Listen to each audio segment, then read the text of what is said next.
Buenas tardes, don Carles.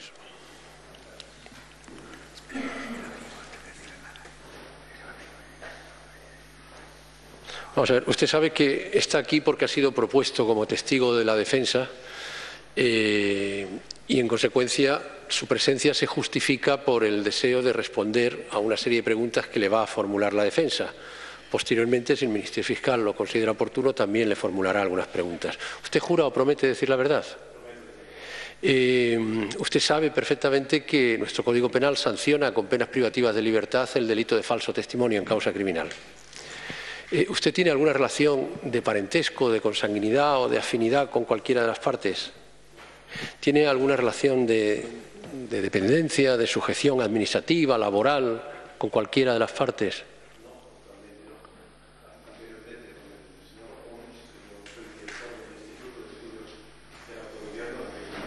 Sí.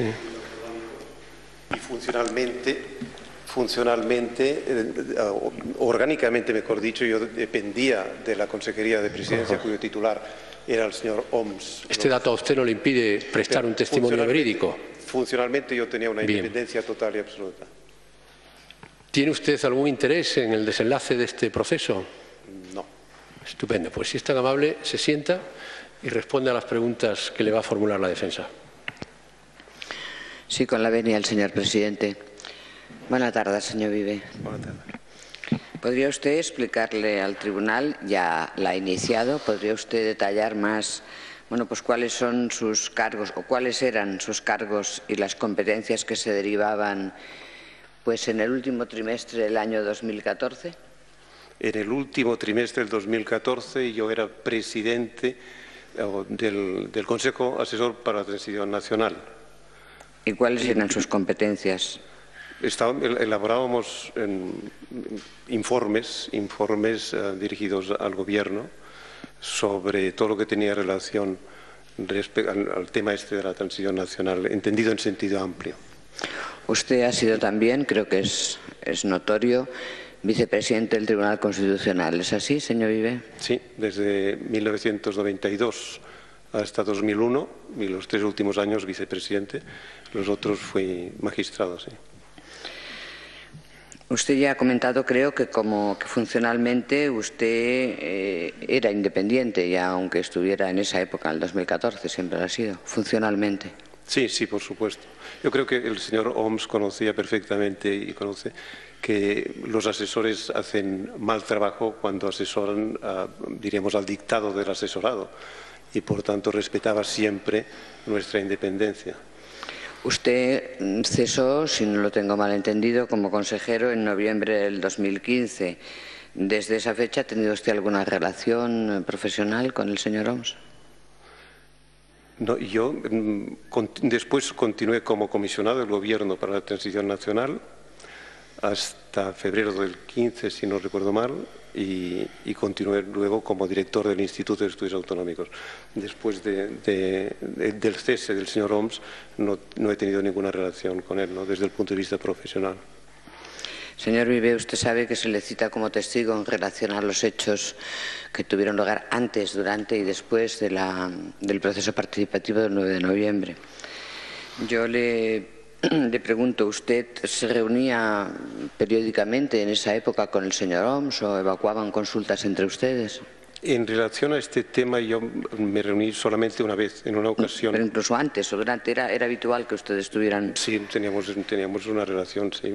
¿Y en relación concretamente a este tema de la providencia del Tribunal Constitucional? Tuve una reunión, explicar? Sí, tuve una reunión con él. Yo creo que una reunión informal, habían también algunos otros profesores de varias universidades catalanas y estuvimos analizando la providencia del Tribunal Constitucional, la providencia de suspensión del Tribunal Constitucional.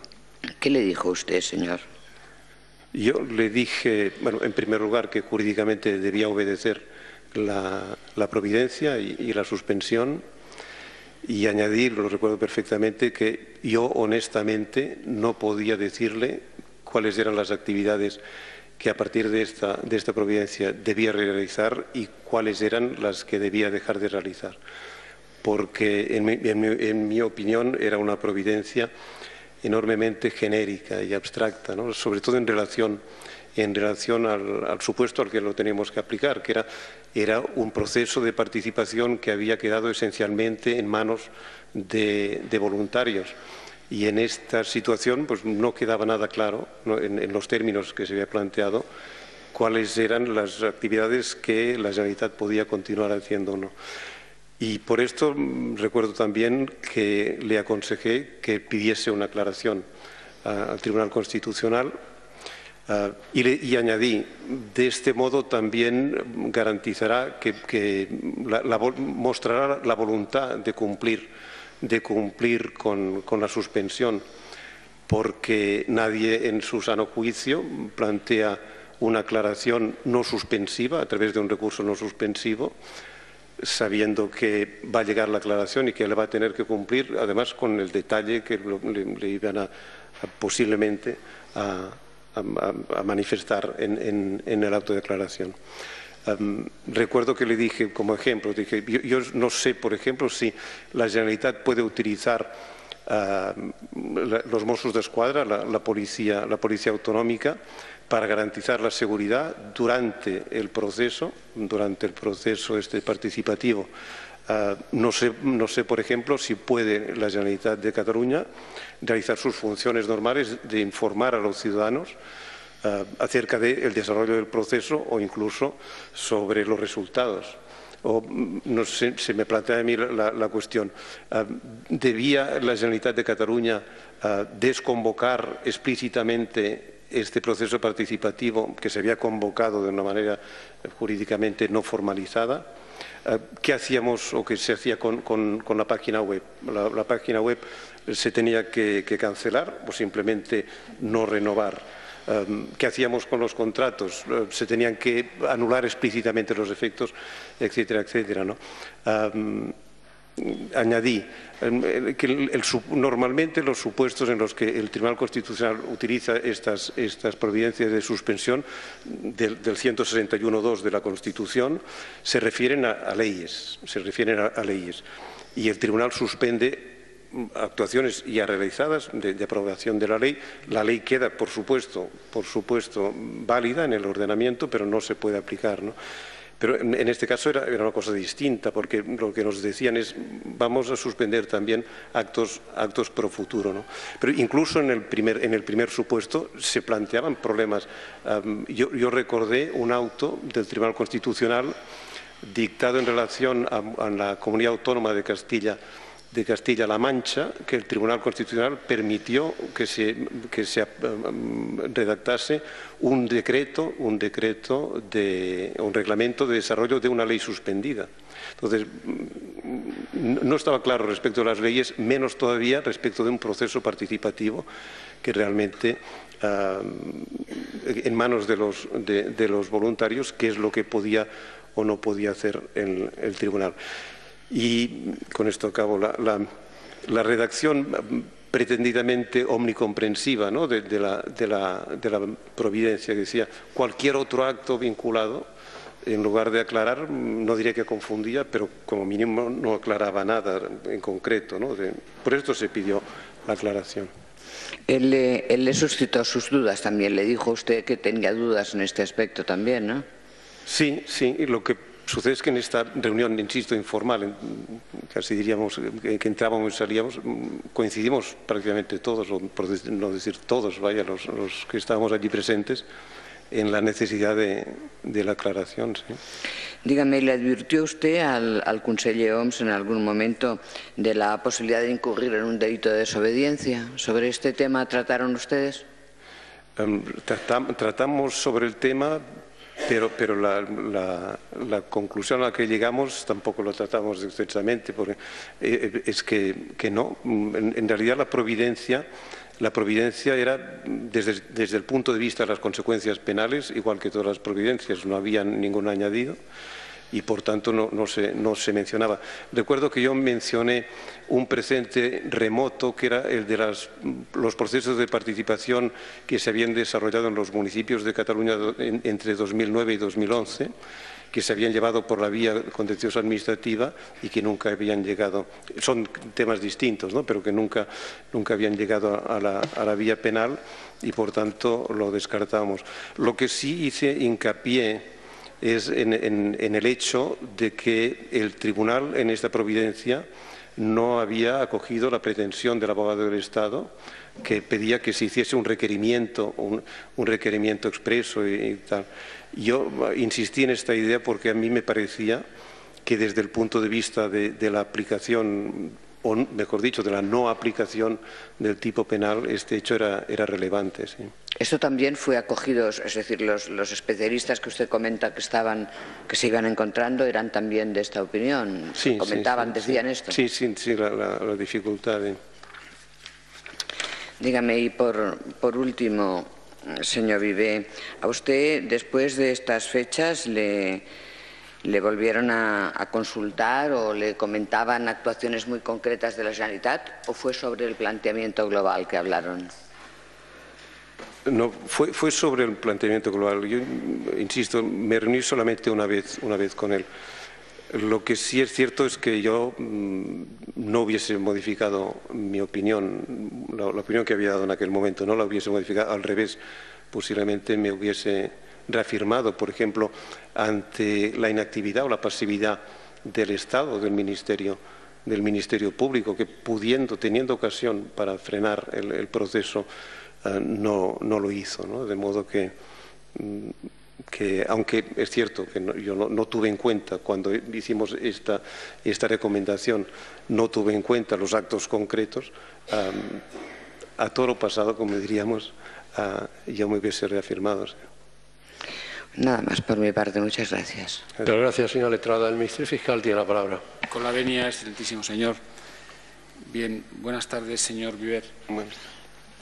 ¿Cuándo tiene lugar esa reunión? ¿En qué fecha? ¿Lo recuerda?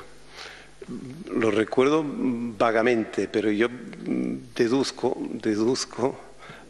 que esto debía ser sobre el 4 cuando llegó prácticamente a la Providencia, el 4 o el 5. ¿no? ¿Quiénes estaban en esa reunión, aparte de usted y el señor Homs?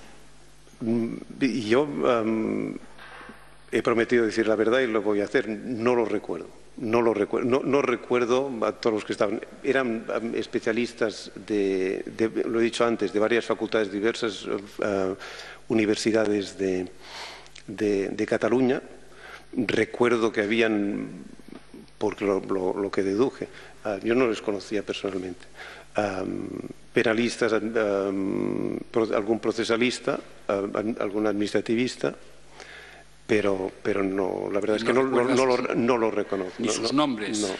No recuerda sus nombres. No. ¿Cuántos eran? He dicho antes, entrábamos y salíamos. No era una reunión, diremos, formalizada y con orden del día. Nos llamó, supongo, desde la Secretaría del señor Homs, nos llamaron para dar la opinión, ¿no? ¿Y esto que fue el 4 por la tarde, por la mañana? ¿Recuerda la hora? Esto puede ser a final de la mañana o por la mañana. ¿Le informaron a usted con detalle de las actuaciones administrativas que en ese momento estaban en curso por la Generalitat para el proceso del 9N? No, bueno, es lo que he contestado anteriormente, ¿no? No, más que, sobre todo de las posteriores, de las que se estaban realizando alguna noticia teníamos, por supuesto. Te digo, si le informaron allí de lo que estaba en marcha, de lo que estaba pendiente, diríamos, no específicamente, estábamos sobre todo analizando la providencia. En líneas generales sí, En esa reunión dice usted que lo que aconsejó es que recurrieran. Que pidiesen la aclaración. Que pidiesen la aclaración. Sí. Y eso lo dice usted el día 4, cuando fue la reunión. Sí, ya digo que las fechas, reuniones tenemos muchas en aquellos días y las fechas pueden variar. ¿Informó usted que el recurso de súplica y la aclaración no producían efectos suspensivos? Sí. ¿Lo dijo? Yo creo que lo he dicho antes, pero sí. Reforzaba la idea de mostrar la voluntad de cumplir. Es decir, nosotros se pedía la aclaración a través de un recurso que no era suspensivo y por tanto era manifiesta la voluntad de cumplir, ¿no? Hasta donde. Si en esa reunión usted interesó o le aconsejó que se formulara también recurso de súplica. A tanto ya no llegó. No, posiblemente no. No. Estaban presentes los servicios jurídicos, el representante del gabinete, y ellos fueron los que acabaron formulando vehiculando. Lo digo porque es que en el acuerdo en la certificación del folio 164 vuelto de la pieza de instrucción, que es el certificado del secretario del Gobierno, lo que se acuerda en ese folio es formular recurso de súplica el día 4, pero no se alude a la aclaración. Esto ya nosotros no lo controlábamos. Fue simplemente asesorar, aconsejar que se hiciese la aclaración. La manera de. Vuelto, ya ha salido en esta causa en otro momento, se dice por Jordi Baiguet, que es el secretario del Gobierno de la Generalitat de Cataluña, que se ha acordado formular recurso de súplica contra la Providencia, por la que se acuerda suspender tales actuaciones, a fin de que se deje sin efecto dicha providencia, de modo que pueda celebrarse el 9 de noviembre el proceso participativo y subsidiariamente formular alegaciones en defensa de la constitucionalidad. Pero en ese certificado del día 4, en lo que se acordó, no se acordó recurrir en aclaración. Por eso digo, usted lo que en ese momento dijo es que se recurriera solo en aclaración, es lo que aconsejó. Esencialmente, mi intervención fue en esta línea. ¿Recuerda usted qué pidió exactamente que se aclarara de la providencia o si eso trascendió a los servicios jurídicos? ¿Dijo usted que se aclarara o que se formulara aclaración de todo? Sí. Aclaración de una providencia en la que, insisto, esta era mi opinión y continúa siendo mi opinión, ¿no? ¿Sabe usted cómo se formuló el recurso de aclaración posteriormente? No. Lo digo porque es que el recurso de aclaración, que consta en el otro sí, primero al folio 162 vuelto de la pieza, señala que se suscita razonablemente la duda respecto de si la suspensión alcanza las actuaciones aún no formalizadas jurídicamente a fecha 31 de octubre. Por tanto, las ya formalizadas no suscitaban duda. ¿Se habló esto en la reunión? No. ¿Tampoco? No. Fue una reunión, diríamos, más genérica en estos términos también, y el gabinete se encargó de formularlo. A usted ha dicho, creo recordar, si no me corrige, que le pareció que era muy genérica y abstracta la providencia del mes de noviembre. ¿Es así? Y que por eso no se entendía bien qué hacía o qué no hacía. ¿Es así? Sí. ¿Qué diferencia había entre los términos literales de esa providencia y la de septiembre que sí se acató? La diferencia no estaba posiblemente tanto en la terminología cuanto en el tipo de proceso. Una cosa es el anterior, que era una convocatoria de una consulta no refrendaria, pero de una consulta en la que la Generalitat intervenía.